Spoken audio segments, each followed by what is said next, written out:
Hello friends, welcome to GPSC online. ઘણા દિવસ પછી મુલાકાત થઈ આપણે, બરાબર? મિત્રો, લેક્ચર શરૂઆત કરતા પહેલા થોડીક વાત કરવાની છે તમારી સાથે, થોડીક ચર્ચા કરવાની છે. તમારા ઘણા બધા સજેશન અમને મળે છે, તમારા ઘણી બધી રિક્વેસ્ટ અમને આવે છે, ઘણી જ કોમેન્ટ આવે છે, બરાબર? બધી જ કોમેન્ટનો જવાબ નથી આપી શકતો, તેના માટે દિલથી માફી માંગુ છું. પરંતુ આ બધી જ કોમેન્ટ, બધા જ સજેશનનો એક રિપ્લાય તમને આપવા માંગુ છું. તમારે ઘણા બધા સજેશન હોય છે કે ગુજરાતના ઇતિહાસના લેક્ચર મૂકવામાં આવે, સાયન્સના લેક્ચર, ઇંગ્લિશના લેક્ચર મૂકવામાં આવે, વધીને કે એવો ઘણા બધાના પ્રશ્નો હોય છે કે ભાઈ ઇન્ડિયન જિયોગ્રાફીના લેક્ચર કેમ બંધ થઈ ગયા, હિસ્ટ્રીના લેક્ચર કેમ બંધ થઈ ગયા છે. તો આ બધી જ વસ્તુઓ અમે કરવાના છીએ, કોઈ જ લેક્ચર બંધ નથી કરવાના. બધા જ લેક્ચર તમને સારીમાં સારી માહિતી સાથે, સારામાં સારી ક્વોલિટી સાથે તમને પ્રોવાઈડ કરવાના છે. પરંતુ આ બધી વસ્તુ કેવી છે, થોડીક ટાઈમ કન્ઝ્યુમિંગ છે. અમારે પણ લેક્ચર બનાવવામાં થોડોક સમય લાગે છે, એના માટે હું દિલથી માફી માંગુ છું, બરાબર? પરંતુ આ બધી જ વસ્તુ વહેલામાં વહેલી તકે પરીક્ષા પહેલા તમારી સામે અમે મૂકવાના છીએ. પરંતુ એમાં થોડોક ટાઈમ લાગે એવો છે, એના બદલ હું ક્ષમા માંગુ છું. પરંતુ તમે નિશ્ચિત થઈ જાઓ કે બધા જ લેક્ચર અમે ઓનલાઈન માધ્યમથી પ્રોવાઈડ કરી દઈશું. તો વધારે ચર્ચા નથી કરતો, બસ આ એક જ વાત કરવાની હતી મારે, અને આપણે અત્યારે લેક્ચર તરફ આગળ વધીએ, બરાબર? તો ઇન્ડિયન હિસ્ટ્રીનો લેક્ચરની શરૂઆત કરવાની છે, જે આપણે થોડી ઘણી ચર્ચા કરી ગયા છે કે ઇન્ડિયન હિસ્ટ્રીમાં આપણે શું જોઈ ગયા છે અત્યાર સુધી. તો કે આધુનિક ભારતના ઇતિહાસની વાત આપણે શરૂ કરી. આધુનિક ભારતમાં અંગ્રેજો ભારતમાં આવે છે અને ભારતમાં આવીને કઈ રીતે ભારતના ક્ષત્રિય રાજાઓને દૂર કરે છે એની આપણે વાત કરતા હતા. જેમાં આપણે જોઈએ મરાઠાઓને દૂર કર્યા અંગ્રેજોએ, મૈસૂરના ટીપુ સુલતાનને દૂર કરી નાખે છે, ત્યારબાદ પંજાબમાં શીખ સામ્રાજ્ય દૂર કરી નાખે છે, બંગાળનું સામ્રાજ્ય હથિયાવી લે છે. તો લગભગ ભારતના મોટા મોટા જે ક્ષત્રિય રાજાઓ છે એના ઉપર હવે અંગ્રેજોનો દબદબો થઈ ગયો છે. હવે જે આપણે નવા લેક્ચર જે હવે જોવાના છે એ છે યુરોપિયન પ્રજાઓ વિશે, કે ભારતમાં વેપાર અર્થે અલગ અલગ યુરોપિયન પ્રજાઓ ભારતમાં આવે છે અને ભારતની આ યુરોપિયન પ્રજાઓને અંગ્રેજો કઈ રીતે દૂર કરે છે એની ચર્ચા કરવા. તો યુરોપિયન પ્રજાઓ વિશે વાતની શરૂઆત કરીએ આપણે ડાયરેક્ટ પોર્ટુગીઝથી, કેમ કે ભારતમાં આવનાર સૌ પ્રથમ યુરોપિયન પ્રજા કોણ છે? પોર્ટુગીઝ છે. જો મિત્રો, બે વસ્તુ અલગ છે. સૌ પ્રથમ આવનાર યુરોપિયન પ્રજા છે પોર્ટુગીઝ, સૌ પ્રથમ આવનાર વિદેશી પ્રજા નથી, બરાબર? કેમ કે પોર્ટુગીઝ પહેલા પણ ઘણી બધી એવી વિદેશી પ્રજાઓ હતી કે જે ભારતમાં વેપાર કરતી જ હતી. જેમ કે તમને ઉદાહરણ આપી શકું, સૌથી સરળ એક અરેબિયન પ્રજા, અરબ ટ્રેડર્સ હતા જે ભારતમાં પહેલાથી વેપાર કરતા હતા, પોર્ટુગીઝના પહેલા પણ. તો આ એક વસ્તુ ખાસ ધ્યાન રાખજો કે પરીક્ષામાં પૂછાય કે સૌ પ્રથમ આવનાર યુરોપિયન પ્રજા, તો યસ પોર્ટુગીઝ, પણ વિદેશી પ્રજામાં પોર્ટુગીઝ નહીં આવે. તો પોર્ટુગીઝની વાતની આપણે શરૂઆત કરીએ કે આ પોર્ટુગીઝો ભારતમાં આવ્યા, બરાબર? પણ એના આવવા પાછળનું સૌથી અગત્યનું કારણ શું હતું? કેમ પોર્ટુગીઝો ભારત સુધી ખેંચાઈ આવે? તો કે એનું એક જ કારણ હતું, મરી મસાલાનો વેપાર. સૌ પ્રથમ પોર્ટુગીઝો મરી મસાલાના વેપાર અર્થે જ ભારતમાં આવ્યા હતા. અને ભારતમાં આવતાની સાથે શું શરૂ કરે છે? કારખાના અને કોઠીઓ બનાવવાની શરૂઆત કરે છે. હવે આના માટે પણ ઘણી ગેરસમજ હોય છે વિદ્યાર્થીઓમાં કે કારખાના બનાવે છે એટલે ભારતમાં આવીને કોઈ વસ્તુનું ઉત્પાદન કરવાની શરૂઆત નથી કરતા. આ કારખાના, કોઠી કે ફેક્ટરી કે જે પણ તમે શબ્દો સાંભળો છો વિદેશી પ્રજા, યુરોપિયન પ્રજાઓ માટે, આ છે શું ઓરિજિનલમાં? તો જો કારખાના, કોઠી એ બધી ખાલી એક કિલ્લેબંધી કરેલી જગ્યા જ છે. અને આ જગ્યામાં શું હતું? તો કે મેજોરિટી અહીંયા કે યુરોપિયન પ્રજાઓ જે હતા એમના માટે રહેવાની સુવિધા, એમના માટે ઓફિસોની સુવિધા, વેપાર માટે જે માલ સામાન લાવ્યા હોય એને માલ સામાન મૂકવા ગોદામની સુવિધા, તો આ બધી વસ્તુઓની કિલ્લેબંધી કરેલો જે વિસ્તાર હતો એને કારખાના કહેતા, અથવા તો કોઠી અથવા તો ફેક્ટરી કહેતા. આ ફેક્ટરીમાં કોઈ ઉત્પાદન થતું નહીં, કોઈ માલ વસ્તુ, કોઈ માલ સામાનનું ઉત્પાદન થતું નહીં. હવે તો કે કારખાના અને કોઠીઓ બનાવવાની અહીંયા પોર્ટુગીઝો શરૂઆત કરે છે, બરાબર? અને શું છે આપણે જાણી ગયા. હવે પોર્ટુગીઝની વાત થોડીક ડિટેલમાં લેવાની શરૂઆત કરીએ કે આ પોર્ટુગીઝ જે હતા એમનો એક રાજા હતો હેનરી ધ નેવિગેટર. અને પોર્ટુગલનો જે હેનરી ધ નેવિગેટર રાજા હતો એ તેની પ્રજાઓને ઉકસાવતો, પ્રોત્સાહિત કરતો કે તમે જાઓ અને વિદેશમાં જઈને પોર્ટુગીઝો બધા વેપાર કરો. એટલે જ એ હેનરી રાજાને ધ નેવિગેટરનું બિરુદ આપેલું કે ત્યાંના પોર્ટુગીઝ પ્રજાઓને ખૂબ પ્રોત્સાહિત કરતો. અને આવા જ પ્રોત્સાહનમાં એક વ્યક્તિ વાસ્કો દી ગામા નામનો, બરાબર, એ નીકળી જાય છે પોર્ટુગલથી અને ક્યાં પહોંચે છે? ભારત આવી પહોંચે છે. એની જર્ની 1498માં ભારતમાં કાલિકટ બંદરે આવીને પૂરી થાય છે. કાલિકટ બંદરે લગભગ ત્યાંનો એક હિન્દુ શાસક હતો જામોરી, એ આ વાસ્કો દી ગામાનું સ્વાગત કરે છે અને એનો ખૂબ આગતા સ્વાગતા સાથે ભારતમાં વેપાર કરવા માટે પરવાનગી આપી દે છે. પરંતુ એ જ સમય મેં તમને કીધું એમ કે પોર્ટુગીઝો પહેલા પણ અમુક લોકો હતા, કોણ? અરબી વેપારીઓ. એ લોકો આ યુરોપિયન પ્રજા જે પોર્ટુગીઝ છે એનો ખૂબ જ વિરોધ કરે છે કે ભાઈ નહીં, એ લોકો આવશે તો આ અરેબિયન લોકોને આપણે વેપારમાં શું થશે? કોમ્પિટિશન વધશે અને એમને જ આર્થિક નુકસાન થશે. અને એટલે જ અરેબિયન પ્રજા છે, અરેબિયન વેપારીઓ છે, એ વાસ્કો દી ગામા અને બધા જ પોર્ટુગીઝ વેપારીઓનો પુષ્કળ પ્રમાણમાં વિરોધ કરે છે. પરંતુ એમનું કંઈ ચાલતું નથી અને ઉલટાના જે પોર્ટુગીઝ છે એ અરેબિયનોને ખદેડી મૂકે છે ભારતમાંથી અને ત્યાં વેપારમાં પોર્ટુગીઝના દબદબાની શરૂઆત થઈ જાય છે. તો 1498માં નીકળેલો આ વાસ્કો દી ગામા વ્યક્તિ પોર્ટુગલથી ભારત આવે છે કાલિકટ બંદરે, બરાબર. 1510 આવતા જ શું થાય છે તો કે પોર્ટુગીઝો છે એ બીજાપુરના સુલતાન પાસેથી ગોવા જીતી લે છે અને ગોવામાં લગભગ પોર્ટુગીઝનું વડું મથક બનાવી નાખે છે. આ એક પ્રશ્ન પણ ખૂબ અગત્યનો છે કે ગોવા કોણ જીતે છે? પોર્ટુગીઝ લોકો જીતે છે. કોની પાસેથી? બીજાપુરના સુલતાન પાસેથી. કઈ સાલમાં? 1510માં. અને લગભગ ત્યારબાદ જ ગોવા છે એ પોર્ટુગીઝોનું વડું મથક બની જાય છે. આનાથી આગળ વાતની ચર્ચાની શરૂઆત કરીએ હવે કે પ્રથમ પોર્ટુગીઝ ગવર્નર કોણ હતો? તો કે ફ્રાન્સિસ દ અલ્મેડા. ઘણું જ કન્ફ્યુઝિંગ વસ્તુ છે આ. જો બે પ્રશ્નો આવે કે ગવર્નરની શરૂઆત કોણ કરે છે? ગવર્નર જે પદવી છે એની શરૂઆત કોણ કરે છે? અંગ્રેજો નથી કરતા, પોર્ટુગીઝ જ કરે છે, બરાબર. અંગ્રેજો તો હજી 1600ની સાલમાં બહુ સમય પછી આવશે, પરંતુ અહીંયા પોર્ટુગીઝો આવીને ગવર્નરની શરૂઆત કરી નાખે છે. અને પ્રથમ ગવર્નર વાસ્કો દી ગામા પણ નથી. પ્રથમ ગવર્નર કોણ છે? ફ્રાન્સિસ દ અલ્મેડા. નામ ભલે ફ્રાન્સનું હોય પણ આ વ્યક્તિ પોર્ટુગીઝ છે, ફ્રાન્સિસી દ અલ્મેડા. અને આ જ છે અહીંયા આવનાર પ્રથમ ગવર્નર, બરાબર. તો પોર્ટુગીઝનો પ્રથમ ગવર્નર છે ફ્રાન્સિસ દ અલ્મેડા. બહુ જ કન્ફ્યુઝિંગ વસ્તુ છે અને ખાસ યાદ રાખવાની છે. અને આ જ વ્યક્તિ એક પોલિસી બનાવે છે, એક નીતિ લઈને આવે છે જેનું નામ છે બ્લુ વોટર પોલિસી, જેને વાદળી પાણીની નીતિ એવું ગુજરાતીમાં અનુવાદ કરતા હોય છે લોકો. તો કે આ બ્લુ વોટર પોલિસી કોણ લઈને આવેલું? ફ્રાન્સિસ દ અલ્મેડા, પોર્ટુગીઝનો પ્રથમ ગવર્નર. એની બાદ ઘણા બધા ગવર્નર આવે છે જેમાંથી એક અગત્યનો છે અલ્બુકર્ક. અને આ જ અલ્બુકર્ક જે ગવર્નર છે એને પોર્ટુગીઝ સત્તાનો વાસ્તવિક સ્થાપક ગણવામાં આવે છે.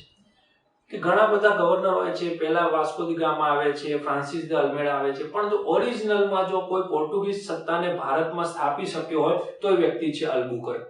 અલ્બુકર્ક અહીંયા આવીને શું શરૂઆત કરાવે છે તો કે પોર્ટુગીઝ પુરુષોને ભારતીય સ્ત્રીઓ સાથે લગ્ન કરવા માટે પ્રેરે છે, જેથી ભારતમાં પોર્ટુગીઝની વસ્તી વધે અને એની સત્તા વધતી જાય. તો કે એક વસ્તુ આ પોતે શરૂઆત કરાવે છે કે યુરોપિયનોનો ભારતીય સાથે લગ્નમાં પ્રોત્સાહનની શરૂઆત કરે છે. એનાથી આગળ હજી વાત કરતા જઈએ.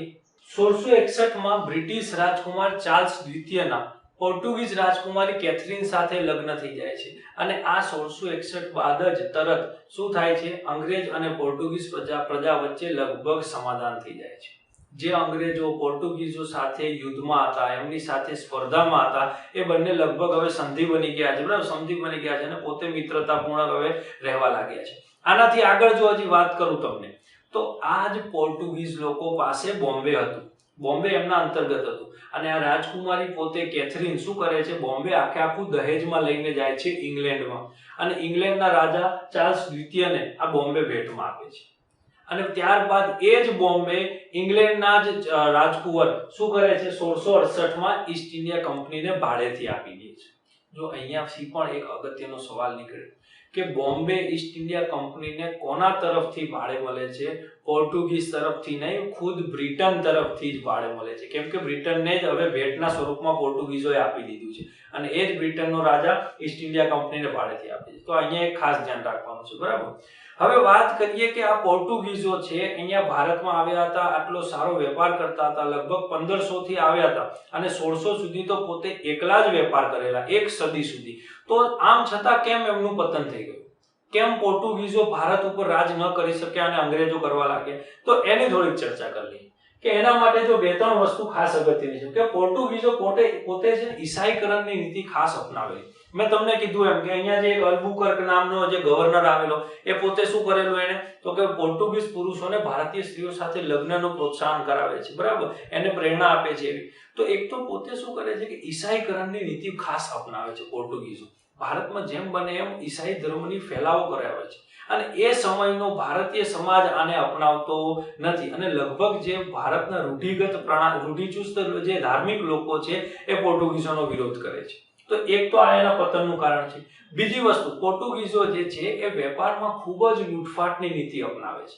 જેમ કે પોતે કાર્ટેઝ, કાફિલા અને ફિતોરિયા જેવા ટેક્સ પોતે ઉઘરાવતા હોય છે. જેમ કે જો તમારે બીજા કોઈ વિદેશી લોકોને અથવા બીજા કોઈ યુરોપિયન પ્રજાને ભારતમાં સમુદ્ર માર્ગે વેપાર કરવો હોય તો એ લોકોએ કાર્ટેજ ખરીદવા પડતા. આ કાર્ટેજ શું છે? એક પ્રકારના ટેક્સ જ છે. જેને ખરીદેલા હોય કાર્ટેજ ટેક્સ એ લોકો જ વેપાર કરી શકતા સમુદ્રમાં. બાકીના લોકો ઉપર પોર્ટુગીઝો આક્રમણ કરી દેતા અને એના જહાજો તોડી પાડતા.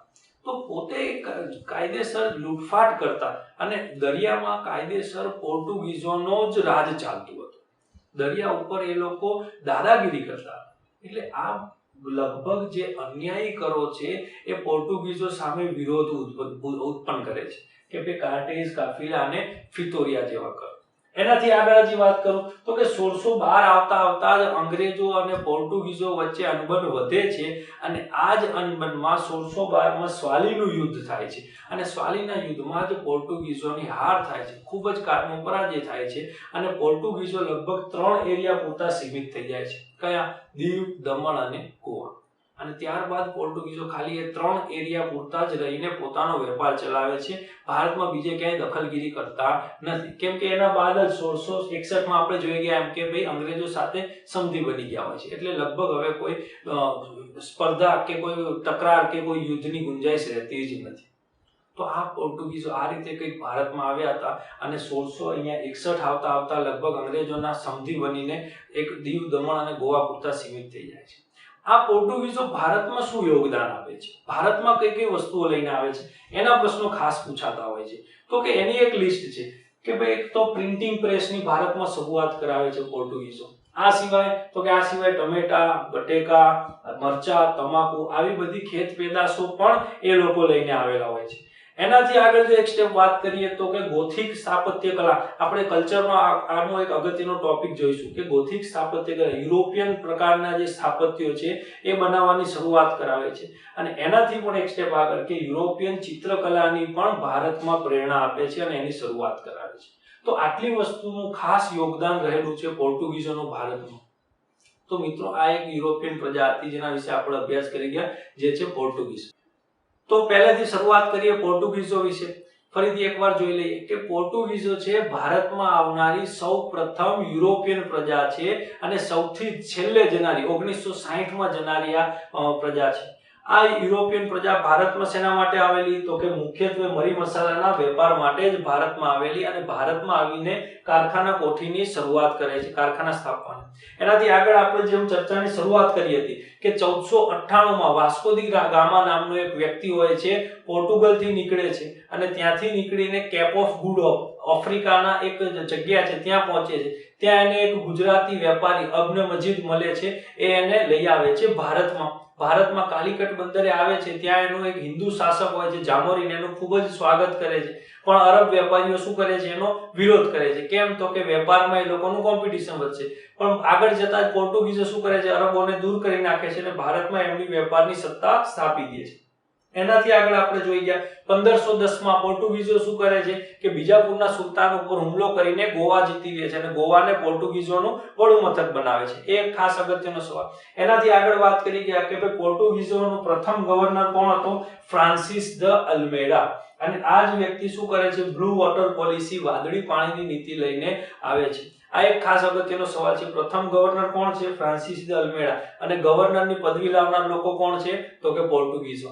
એનાથી આગળ વાત કરીએ તો કે બીજો એક ગવર્નર આવે છે અલ્બુકર્ક.